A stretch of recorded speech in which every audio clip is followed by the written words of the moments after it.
दिल्ली के सबसे बड़े अग्निकांड में अब तक 43 लोगों की जान जा चुकी है, जबकि सैकड़ों लोग इस हादसे का शिकार हुए हैं। हम आपको इस हादसे के असली गुनहगारों के बारे में बताएंगे, साथ ही आपको मुसीबत के मारों की जान बचाने वाले देवदूतों से भी मिलाएंगे। लेकिन सबसे पहले देखिए कि कैसे दिल्ली की एक फैक्ट्री बन गई डेथ फैक्ट्री।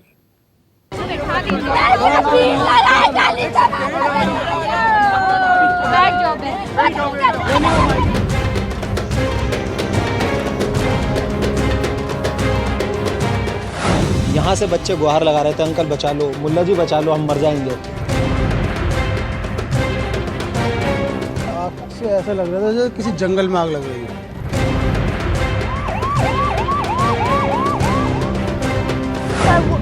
वो जो उछला देते हैं वहाँ पे चला जाता, अंकल मुझे बचाओ बचाओ।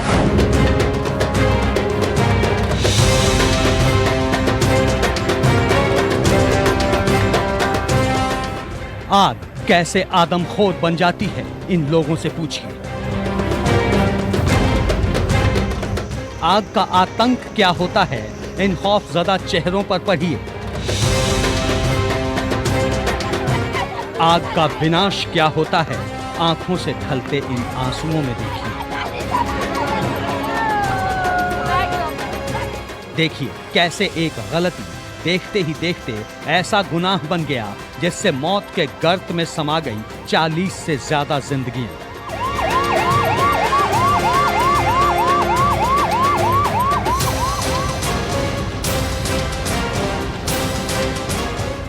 दीवारें जल गईं, सीढ़ियां जल गईं, सामान जल गए, मकान जल गए और फिर नर्क की इस आग में स्वाहा हो गई इंसानी सांसें।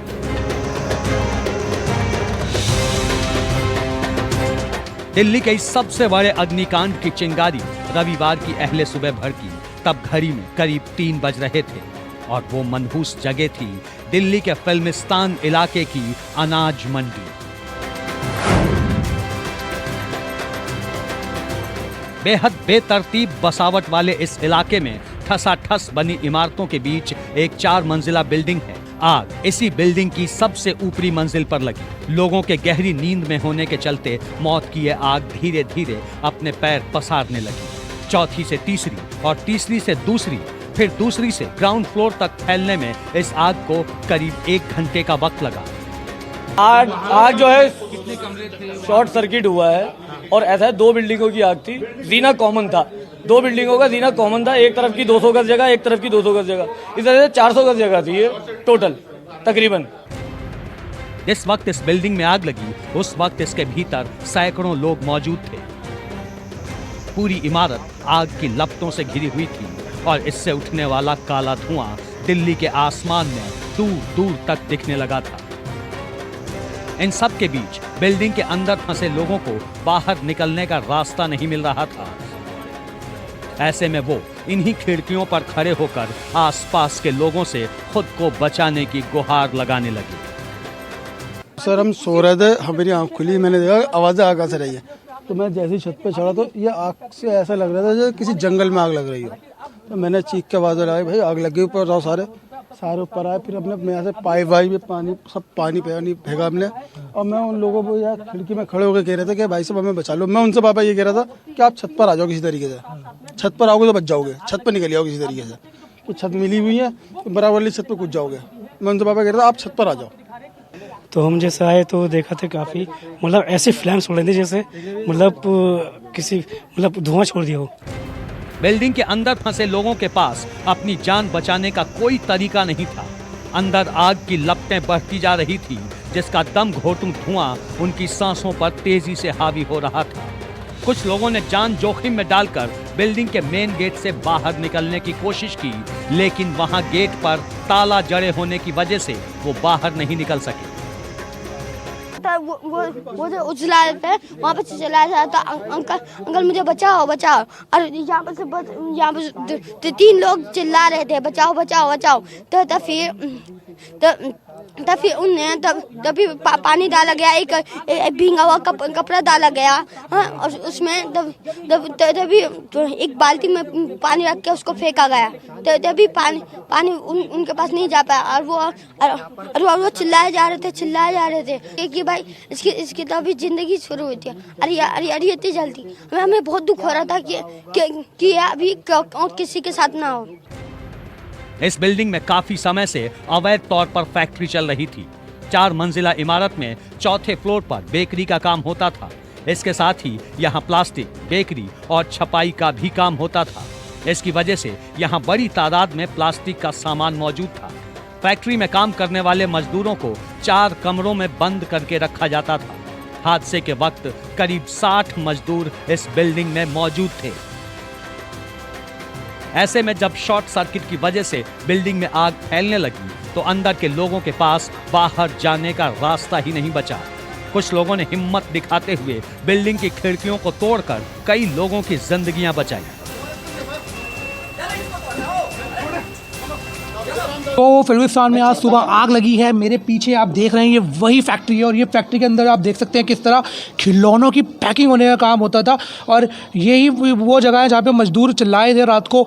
और आप खुद देखिए कितनी मुश्किल हुई होगी, क्योंकि ग्रिल देख रहे हैं आप, ये कितनी मोटी है और इस ग्रिल को तोड़ना कितना मुश्किल रहा होगा। ये ऊपर ये देखिए यहाँ से लोगों को रेस्क्यू करने की ग्रिल को तोड़ा गया है, रेस्क्यू करा गया, लेकिन रेस्क्यू भी कहाँ से किया हुआ, क्योंकि नीचे कितनी, ये चौथा फ्लोर ये है बाना जा रहा है और नीचे आप दिखाऊंगा मैं कितनी संकरी गली है। आप खुद सोचिए कि अगर यहाँ से कोई कूदा भी होगा, गिरा भी होगा तो उसकी कितनी, उसको घायल हुआ होगा, कितना उसको मुश्किल होगा, कितनी गहराई है यहाँ पे। मैं 4:45 से 5:15 के बीच में जब अपनी छत पर चढ़ा हूँ तो यहाँ से बंदे जो खिड़की देख रहे हैं, विंडो काटी गई है। हम लोगों ने मिलकर, NDRF ने मिलकर काटा है इसको। यहाँ से बच्चे गुहार लगा रहे थे, अंकल बचा लो, मुल्ला जी बचा लो, हम मर जाएंगे, हमें बचा लो, हमारा कोई नहीं है। कितनी उम्र के बच्चे उम्र के होंगे तकरीबन कोई 20 से 21 साल। तकरीबन हम छत पे 25 से 30 लड़के मौजूद थे। NDRF के 2 बंदे आए। जब ये ग्रिल काटी गई है, 2 बंदों का यहाँ से रेस्क्यू करा गया है। उन दोनों बंदों को जब यहाँ से निकाला गया है तो उनकी हालत ऐसी थी कि वो ना के बराबर चांस थे उनके। बड़ी तादाद में लोगों की मौत की सबसे बड़ी वजह ये रही कि बिल्डिंग के अंदर फंसे लोगों को फौरी मदद नहीं मिल पाई।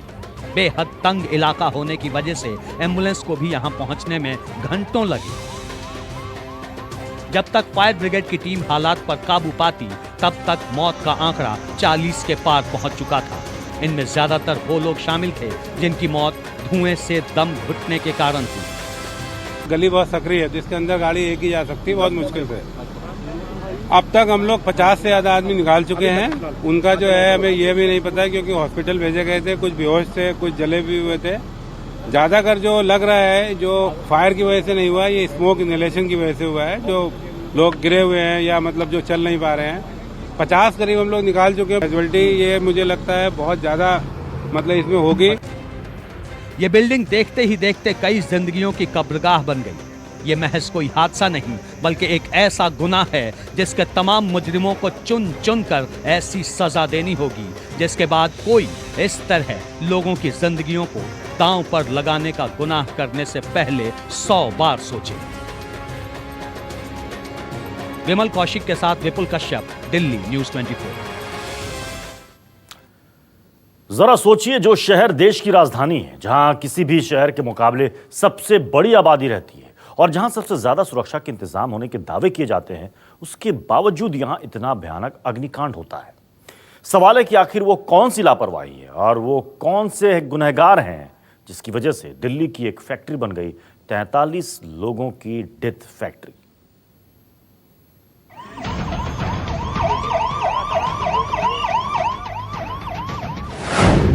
दिल्ली की मौत की मंडी का मुजरिम कौन?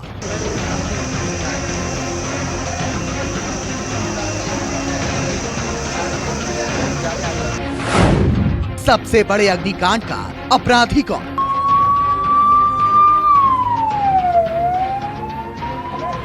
दिल्ली के दिल को ये आग इस कदर ना झुलसाती अगर ये गलियां इतनी छोटी ना होती। फिल्मिस्तान में मौत का ये मातम ना होता अगर यहाँ की सड़कें इतनी तंग ना होती और अनाज मंडी में दर्जनों जिंदगियां इस कदर खाक ना होती अगर यहाँ की इमारतों में मौत की फैक्ट्रियां ना चलती। इस वक्त मैं मौजूद हूँ फिल्मिस्तान इलाके में एक मकान की छत पर। मैं यहाँ से आपको दिखाना चाहूँगा कि ये जो इलाका है कितना ज़्यादा पॉपुलेटेड एरिया है, कितना ज़्यादा कंजस्टेड एरिया है। यहाँ पर आप देख सकते हैं कि मकानों की छत से छत जुड़ी हुई है और ये ठीक पीछे जो आप इलाका देख रहे हैं यही है वो अनाज मंडी का इलाका, और जहाँ पर इतना बड़ा हादसा हुआ है कि 43 लोगों की जान चली गई। और ठीक ये जो ठीक सफ़ेद मकान है उसके ऊपर एक काली टंकी, ठीक उसके नीचे ही जो मकान है जिसमें ये पूरा हादसा हुआ, जहाँ आग जनी हुई, आग लगने की घटना हुई जिसमें 43 लोगों की मौत हो गई और करीब 64 लोगों को वहाँ से निकाला गया, रेस्क्यू किया गया। रेस्क्यू ऑपरेशन खत्म हो गया है, लेकिन अब पूरे मामले की जांच होगी। लेकिन सबसे बड़ी जो तस्वीर वो मैं यहाँ के इलाके की दिखाना चाहूँगा आपको कि कितना कंजस्टेड इलाका है, बहुत ज़्यादा बड़ी संख्या में यहाँ पर लोग हैं और छोटे छोटे मकानों में पूरी फैक्ट्रियां चल रही हैं। बड़े ऐसे पूरे इलाके में कई मकान हैं जहां पर फैक्ट्रीज चल रही हैं और एक एक फैक्ट्री में कई 100 मजदूर काम कर रहे हैं। खुद यहां के स्थानीय निवासियों ने हमें बताया कि स्थिति वाकई में बहुत भयानक है। ये पूरा इलाका बेहद तंग गलियों की एक ऐसी भूल भुलैया है जिसके भीतर हवा और धूप भी मुश्किल से गुजर पाती। उस इमारत तक पहुंचने के रास्ते इतने छोटे जहां से मुश्किल से एक इंसान भी गुजर पाए तो शुक्र मनाइए। तभी तो इस बिल्डिंग की आग एक एक करके लोगों को निगलती रही और ये एम्बुलेंस इन गलियों में फंसकर काफी देर तक रास्ता तलाशते रहे। फिल्मिस्तान का अनाज मंडी का इलाका है, ठीक इसके पीछे ही वो हादसा हुआ है। आपको इस इलाके को मैं दिखाकर समझाने की कोशिश करूंगा कि आखिर किस तरीके से यहाँ पर जो हालात इतने भयानक हुए, इतने लोगों की मौत हो गई, क्योंकि ये काफ़ी कंजस्टेड इलाका है। जिस वक्त हम इस गली में मौजूद हैं आप खुद देख सकते हैं कि उसमें पैदल निकलने की भी जगह बहुत कम है और ये अमूमन पूरे इलाके में हालात है। आपसे जानना चाहेंगे क्या ये पूरा इलाका ऐसे ही है, इतना ही भीड़ भाड़ है? भीड़ भाड़ वाला ये इलाका ही है, फैक्ट्री एरिया है, सारा भीड़ भाड़ है, बिल्डिंगें बनी है 5-5 मंजिला 4-4 मंजिला। अच्छा, इन छोटी छोटी गलियों में 5-5 मंजिले इमारतें हैं। अच्छा, जिस इमारत में हादसा हुआ वो कितने मंजिल है? वो भी 4 मंजिल होगी इमारत। अच्छा, वो भी 4 मंजिल है। तो ऐसी क्या बिल्डिंगों में ऐसी फैक्ट्रियाँ चल रही हैं यहाँ पर? ऐसी तो इधर तो नहीं है, लेकिन हाँ पीछे की साइड को पर है फैक्ट्रियाँ बहुत काफी चल रही पीछे की हैं। हाँ, अनाज की मंडी की साइड को पर इधर नहीं है कोई। ऐसे ये रेजिडेंशियल एरिया है और उसमें फैक्ट्री चल रही है। ये बिल्कुल जाहिर तौर पर देख सकते हैं कि कितना कंजस्टेड ये इलाका है। एक गली भी बहुत पतली है और तमाम जो इलाका है पूरा उसमें इसी तरीके से हालात हैं, इसी तरीके के कंडीशन है जिसकी वजह से दमकल कर्मियों को भी काफ़ी मशक्कत करनी पड़ी। हालत देखिए कि इस बेहद तंग इलाके में अवैध तौर पर मौत की फैक्ट्रियां चलती हैं। इस पूरे इलाके में एक नहीं, 2 नहीं, बल्कि दर्जनों अवैध फैक्ट्रियां मौजूद हैं। कुछ बिल्डिंगों में चलने वाली फैक्ट्री में बेहद खतरनाक केमिकल तैयार होते हैं। ऐसे में दिल्ली का ये पूरा इलाका ही ज्वालामुखी के ढेर पर बैठा दिखाई देता। और जो भी डायरी वाले ना केमिकल बनाते हैं तो थिनर जरूर इस्तेमाल करते हैं। वो हर तरीके के केमिकल, अभी ऊपर जाके देखो आप, किराए पे जगह ले लेते हैं वो। आप जैसे भाइयों से एक एक बिल्डिंग में कम से कम 200, 300 जने रह रहे हैं यार। बताओ इंसानों की क्या हालत हो गई है, देखो आप। देखिए बिल्कुल बड़े गंभीर आरोप हैं यहाँ पर। यहीं के जो स्थानीय लोग हैं उनका साफ तौर पर कहना है कि देखिए यहाँ पर भी ये केमिकल की फैक्ट्री ऊपर चल रही है। यहाँ पर 40-50 लोग इस वक्त इमारत में मौजूद होंगे और इसी तरीके के हालात हर दूसरे मकान में यहाँ पर बने हुए हैं। आप देख सकते हैं कि कितनी सकरी गलियां हैं। अगर यहाँ पर कोई हादसा होता है जिस तरह का आज हादसा हुआ, 43 लोगों की जान गई है, तो जाहिर तौर पर सवाल खड़े होते हैं कि कैसे यहाँ पर किन हालातों में जो वो है मजदूर यहाँ पर काम करने को मजबूर हैं। आमतौर पर ऐसी फैक्ट्रियों को चलाने के लिए कई तरह के लाइसेंस लेने पड़ते हैं, जैसे निगम की एनओसी, राज्य के पर्यावरण मंत्रालय का सर्टिफिकेट, अग्निशमन विभाग का एनओसी। अधिकारी हर साल ऐसे फैक्ट्री का विजिट करते हैं। इन सभी नियमों और कानूनों को ताक पर रखकर इस इलाके में ऐसी कई फैक्ट्री अवैध तौर पर कई सालों से चल रही है। हैरानी की बात यह है कि अब तक किसी को भी कानो कान इसकी खबर तक नहीं लगी। बहुत बड़ा हादसा है ये, बहुत दुख की बात है। मैंने मैजिस्ट्रियल इंक्वायरी के ऑर्डर दे दिए हैं। एग्जैक्ट कॉज अभी तक पता नहीं चल पाया है।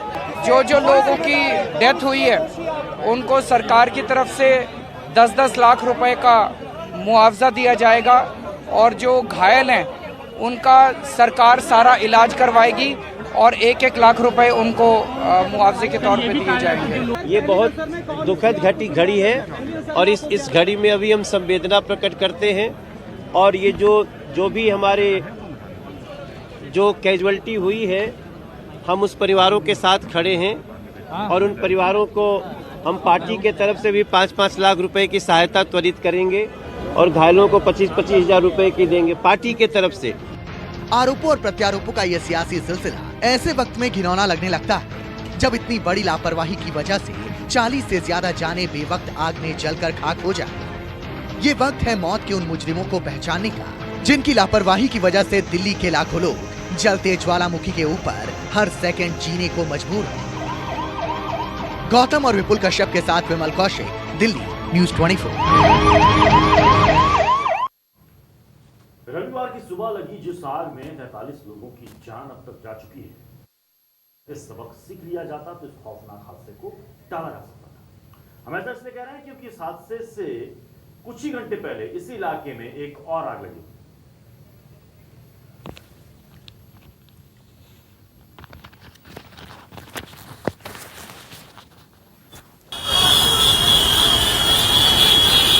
शनिवार को इस आग को पहले भी टाला जा सकता था वक्त रहते। 43 लोगों की जान अब तक जा चुकी है। अगर थोड़ा सा सबक लिया जाता, सीख ली जाती तो इस खौफनाक कदरनाक हादसे को टाल सकते थे। इस हादसे से कुछ ही घंटे पहले इसी इलाके में एक और आग लगी थी और खास बात यह है कि शनिवार को लगी आग जिस मकान में लगी थी वो यहां से थोड़ी दूर पर मौजूद है। हालांकि उस आग पर तो काबू पा लिया गया, लेकिन कहते मारने वाले से महान होता है बचाने वाला। दिल्ली अग्निकांड भी इसका अपवाद नहीं है। बेशक इस भयंकर हादसे ने 40 से ज्यादा लोगों की जिंदगी छीन ली हो, लेकिन इसी दौरान कुछ ऐसे भी खुशनसीब रहे जिन्हें मौत के पंजे से छुड़ा लिया गया और इसकी वजह बने वो जांबाज चेहरे जिन्होंने धधकती आग के अंदर कूदकर मौत को मात दे दी।